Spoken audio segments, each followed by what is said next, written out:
Grandad Ben was an old man.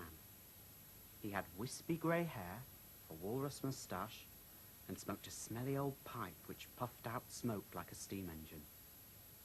He spent most of his time, feet in slippers, sitting in his rocking chair by the fire.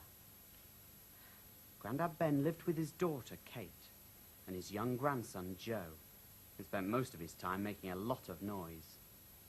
But this didn't bother Grandad Ben, because he was a bit deaf. He also had another problem, though. Recently, he'd started to forget things. Joe found this very annoying, especially when Grandad Ben's things, like his glasses, turned up in the strangest places, like under the cushion he'd just sat on. Grandad Ben didn't mean to forget about things. He just couldn't help it. What was strange was that Grandad Ben might forget where he'd put his glasses, but he could remember things from long ago, when he'd been a boy, as clearly as if they were yesterday. One day, Joe came home from school very excited. "I'm entering a competition," he told his mum.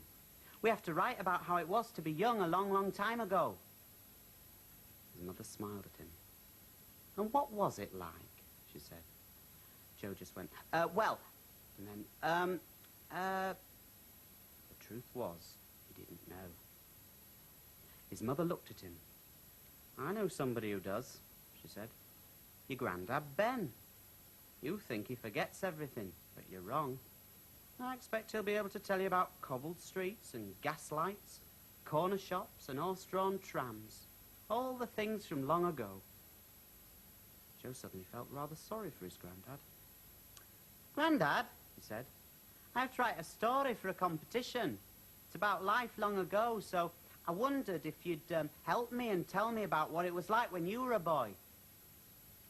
Grandad Ben put down his paper and stared at Joe. He was surprised.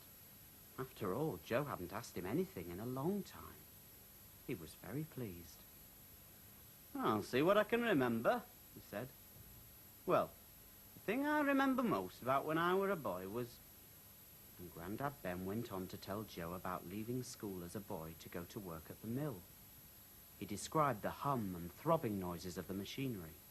He described how children clattered their wooden shoes on the stone streets and played shove-eight-me in the alleys. He told Joe about no end of interesting things and left nothing out.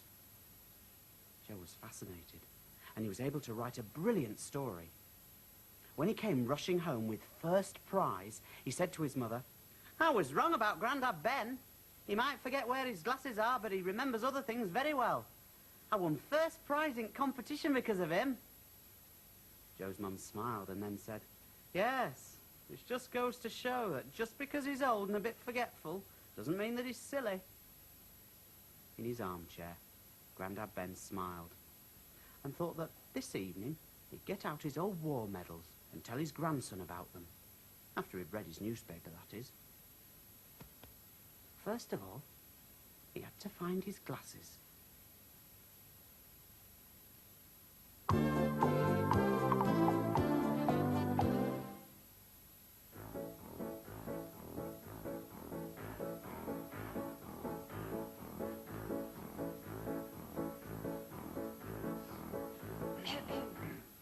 Head, shoulders, knees and toes, knees and toes. Head, shoulders, knees and toes, knees and toes. And ears and eyes and mouth and nose. Head and shoulders, knees and toes, knees and toes. Shoulders, knees and toes, knees and toes. Shoulders, knees and toes, knees and toes. And ears and eyes and mouth and nose. Shoulders, knees and toes, knees and toes. Knees and toes, knees and toes. Knees and toes, knees and toes. And ears and eyes and mouth and nose. Knees and toes, knees and toes. Toes, toes. Toes, toes. And ears and eyes and mouth and nose. Toes, toes.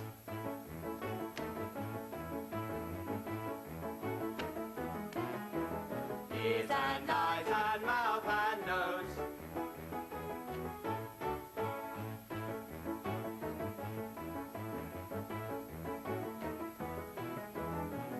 And eyes and mouth